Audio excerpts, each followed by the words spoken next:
'Twas the nagata, night. 'Twas the night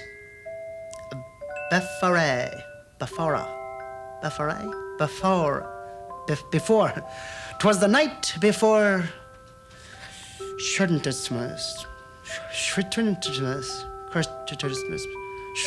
Christmas. 'Twas the night before Christmas.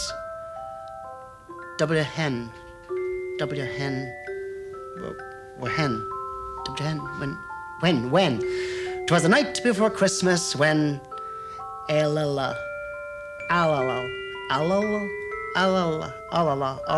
all. 'Twas the night before Christmas when all throw yugaja. 'Twas the night before Christmas when all throw yugaja. When all through. 'Twas the night before Christmas when all through teehee again. The. When all through the whole user. I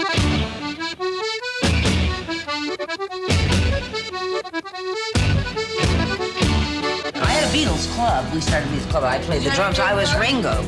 I detest these people. Every fiber of my being, I detest these people. Das ist mal beauty shot.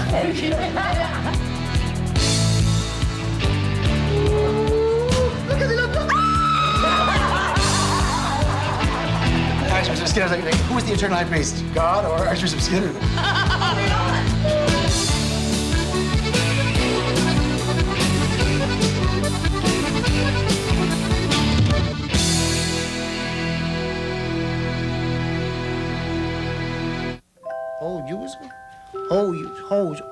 A house.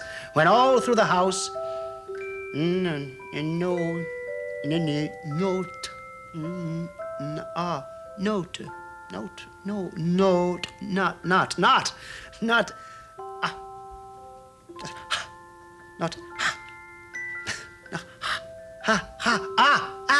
Not a creature. Warren Beatty. The name sends hearts fluttering all across the heartland. He's the last of the great movie star. A face that could launch 1,000 ships and a body that just won't quit. He's been linked to everyone, from Cher to Melina McCurry, Prime Minister Thatcher, and now Madonna. He doesn't like to give interviews, doesn't like to talk.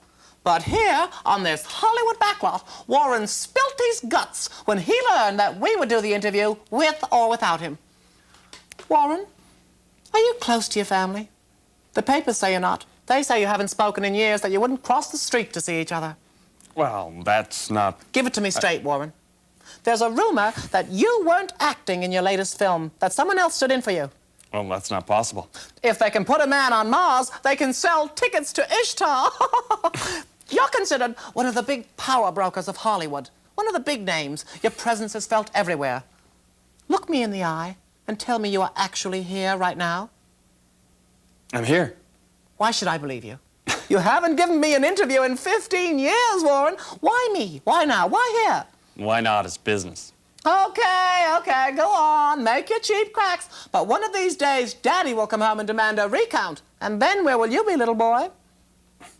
I don't understand. Warren, you know the words the press uses over and over and over to describe you. No. Come on, Warren. Do I have to spell it out for you? They Yeah. say that you're tall, that you're a man, and that you're hairy. Hairy? Are you hairy? Where does the beard stop and the chest hair begin? What about the back, the feet, the toes? Are they hairy? Come on, Warren. Give! Okay. I've got a hairy chest, no hair in the back. My friends say my legs are Friends? pretty... Legs? Hairy? Now hairy. we're getting somewhere. Come on, give, Warren. Come to Mama. I think that's enough. No, I don't think it's enough. Keep those cameras rolling, all right? Warren, are you angry with me now? No. Come on, Warren, where's that emotion? You're an actor. I'm the mother you couldn't relate to. I'm the relationship you can't sustain. Give, Warren. You want to punish me? Spank Mama. Come on, spank Mama. I don't want to spank you. Do too. Do not. Do too. You're a child, Warren. I know you're a little boy. I'm leaving. What? You can't go. What? One last question. Warren, are you happy now, here, with me, on this Hollywood backlot, answering questions? No. Or would you rather be somewhere else, naked, with Madonna, stroking her hairy legs? You're crazy. Warren, come back! Come back here when I'm talking to you! I don't need you, Warren loser. I can do better interviews with a dead person. I don't need anyone. I can interview anyone I like. Mr. President, come in and bring your beautiful wife, Jackie, with you. The Shah of Iran and his beautiful wife, the Shah Emi. Come in, please, come in. Martin Luther King. Oh, Benny Hill. I've got them all here tonight. Don't worry, we'll get to you all. We've got all night long. Oh, the Son of God. Please, please, come in. Give the Son of God a seat.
Understanding Our World brings you Commonwealth in Transition, the Outreach Series. Part 1, The History of Humor.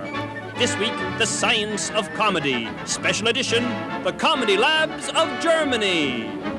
The history of humor in Germany is a troubled one. The post-war potential for humor became even more remote when Germany was divided with the setup in the East and the punchline in the West. Now, with unification, hopes are again high that Germans will finally get the joke and laugh again. It is against this tense backdrop that we examine the history of German humor.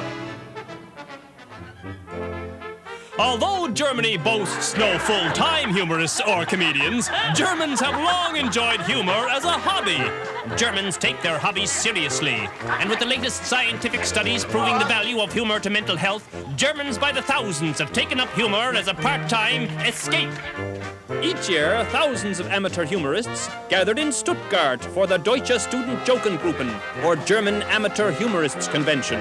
With the choicest tropical bananas and the best Bavarian cream pies, the success of the annual dinner is assured.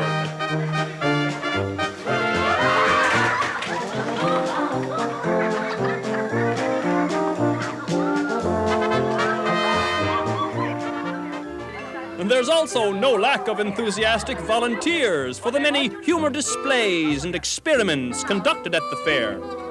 Here a conventioneer tries his hand at tripping over a footstool.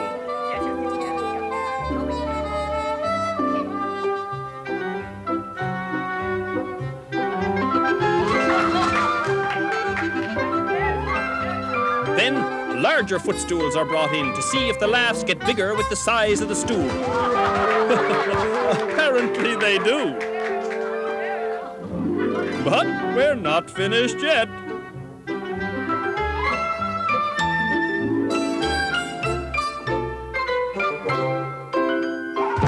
Whoops! The victim of a joke gone too far is carried into the nearby tragedy think tank. As is so often the case in the history of German comedy, tragedy is never far off. As the German warrior Karl Angstetter put it, balance. Before the war, interest in humor ran high. The Kaiser, a great practical joker, set up the first comedy labs to study the philosophical impact of humor on a nervous nation. From simple slapstick to complex parody, the building blocks of comedy are ruthlessly stripped away and the basic elements of humor revealed. Here, famous German anthropologist Hans Ribling tests an early funny bone to determine how early primitive man began to laugh. And the Kaiser is quite carried away with the experiment and has to be restrained.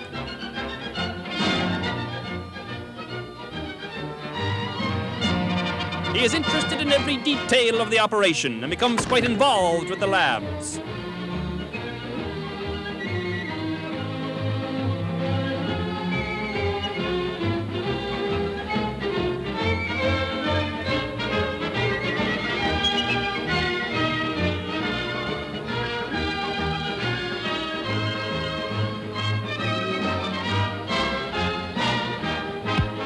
A hands-on leader, he takes an active role in the day-to-day operation of the laboratory.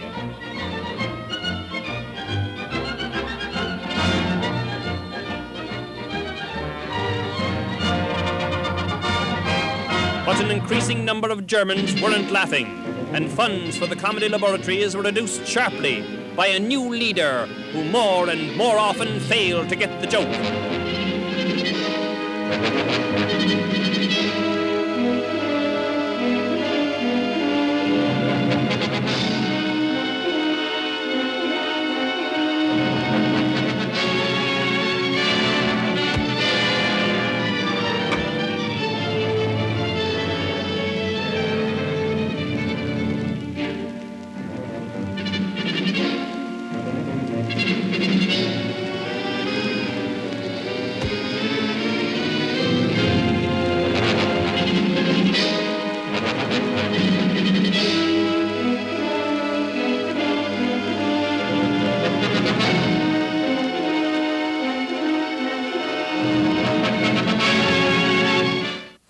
I did not know that there were comedy labs. Sometimes we heard laughter, sure, but we did not look up to see where it was coming from or what was funny. We just kept on going. And sometimes if something funny was happening, like an old woman was to fall down at the butcher shop and hit her head very badly, and you would want to laugh, but you were afraid. And later on, you would be thinking back to that when you got home, and you would burst out laughing. When people would say to you, "What are you laughing at?" And you would not want to tell them, and they would insist, and then a great fight would break out. And this was because of the fear of laughter. But things are different now. Yes, things are better now. Yeah. When we return, comedy labs go to America.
hundreds of German scientists came to the United States. SS intelligence was recruited to run the CIA and the Pentagon. So, too, American television networks, aware of German research into pure comedy, brought the best analytical minds of the fatherland to join the search for the perfect sitcom. Among them, Hans Ribling, Bertha, Bunny Bunsen, and Gerhardt, and now Tex von Galen. It is a new era with a new technology to manipulate. At NBZ headquarters, an international team is assembled under von Galen to work on pure humor. At its opening, the labs are blessed by Episcopal TV personality Fulton J. Sheen, and so, with a puff of smoke and a splash of water, the highest ethical standards are assured.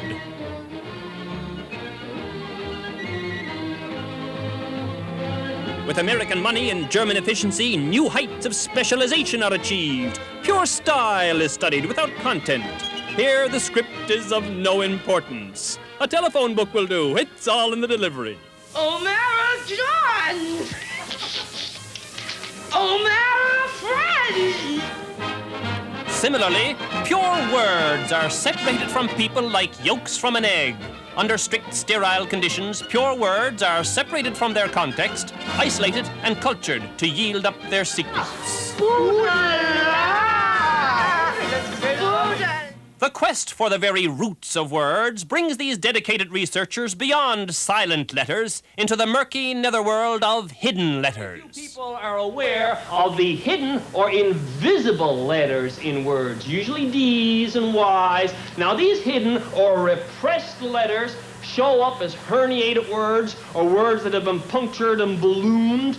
Let's see how these hidden letters can reveal hidden meanings long forgotten. Let's take an ordinary common phrase like, hello, boys and girls. It's actually not hello, boys and girls, but hello, boys and girls. And so in this common greeting is revealed a hidden warning to children. Head low, don't get too cocky with adults.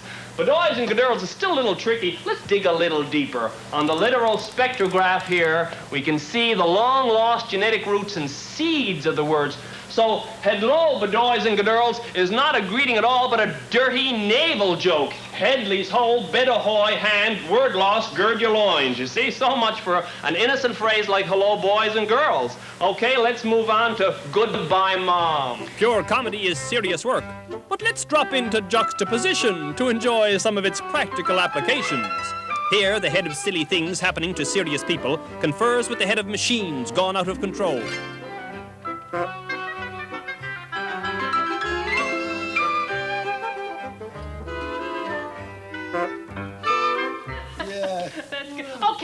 Okay. I'm laughing, but I don't know why I'm laughing. Yeah. We need a punchline. You know, where's Perkins? Yeah, we need something really wild, you know? I know, like a horse. A horse? I don't get it. It's wild. Yeah, but where is the juxtaposition? Well, it's a horse, but he flies or some damn thing. I don't know. Or maybe he talks. A horse that talks. That's funny. Yeah. That's funny. Yeah, right, because it is unexpected. It's rather like my old grandmother talking about sex all the time. That's it. What's it? It's an old horse, an old female horse, yeah. talking about sex. Yeah! We'll call it, Miss Edna. Miss Edna, yeah! Miss Edna becomes the first pilot of the comedy labs and attracts the attention of industrialist and German sympathizer Henry Ford. Under pressure from Ford, the talking horse is changed to a talking car, and the series is finally released as Miss Edsel. All right, Miss Edsel, if you're so smart, change your own oil. Cut! What's wrong here? I'm sorry, Debbie. The hood wouldn't open. Right. The series is a horrible flop. Get someone in here to fix this lemon. Heads roll, and the future of the labs is uncertain as the failure of the first capitalist comedy is investigated by a special committee, the House Committee on Unfunny Activities. So I said I'm laughing, but I don't know why I'm laughing. And you've never laughed at any of these people before? No, never. What did you say, for God's sake? This is your fault. It's your fault. My name is Perkins, and I'm in punchlines. I only do punchlines. And Mr. Perkins, you never knew the setup? That's correct. I was never told the setup. Are you now, or have you ever been, a card-carrying member of the Comedy Lab? In the purge that follows, hundreds of scientists, satirists, technicians, and jokesters flee to the east, where they are welcomed with open arms by dictator Joseph Stalin. Now, with the vast Soviet industrial complex behind them, hopes are at first high for a new age of collective comedy.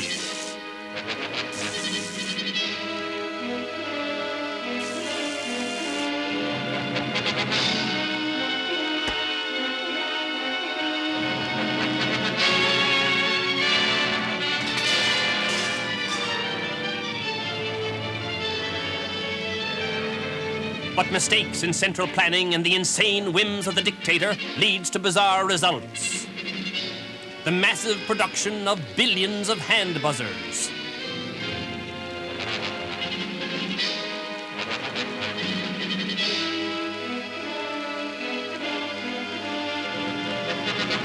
Russia becomes meat and bread poor and hand buzzer rich. Yogis from Yucatan come to lie on beds of hand buzzers. But Stalin flies into a rage when he sees a picture of a Siberian child dressed from head to toe in hand buzzers. Now dangerously paranoid and xenophobic, he rejects the hand buzzer totally and orders the construction of a new Eastern-style body buzzer.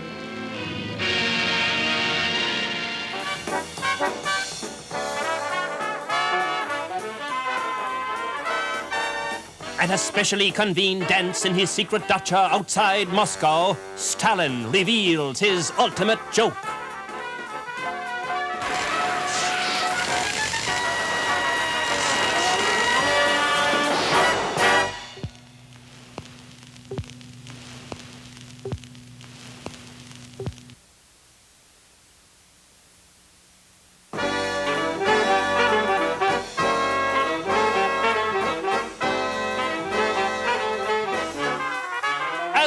Settles on these Herculean failures of the human species, and a horrified mankind turns its gaze upwards. The primordial and eternal urge to laugh rises and returns again to a new and ever hopeful generation. It's been Understanding Our World.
Hello again, friends. I'm William Van Dam.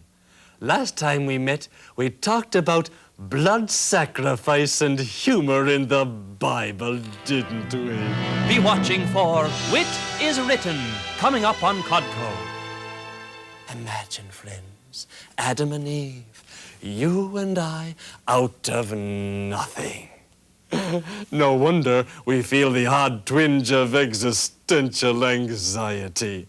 I will sacrifice the best of what I have been given because I can't take the guilt any longer. Here, God, take it back. I can't take the bloody burden. But remember, there really is only one joke, and it's on us. So read your Bible, friends, and keep laughing. My God, we had a grand time Christmas. Father Murphy said Mass.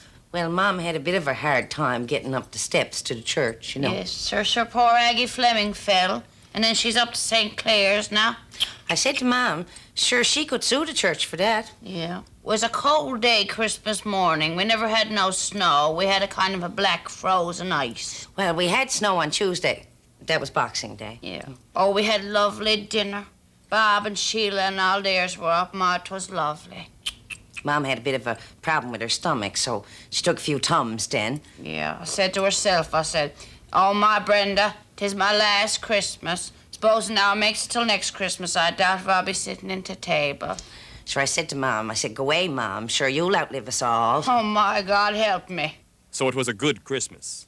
Oh, my, yes, grand. Oh, yes. Yeah. Poor Bob Murphy died. They had to take out the Christmas tree Christmas Eve and bring in the coffin. Had a load of youngsters, too. Creature. Well, not a creature. Was.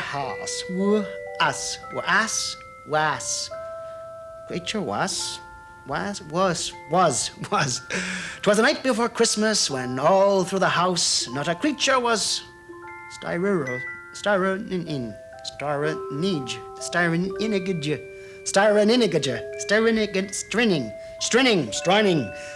was all stirring. Not a creature was stirring. Not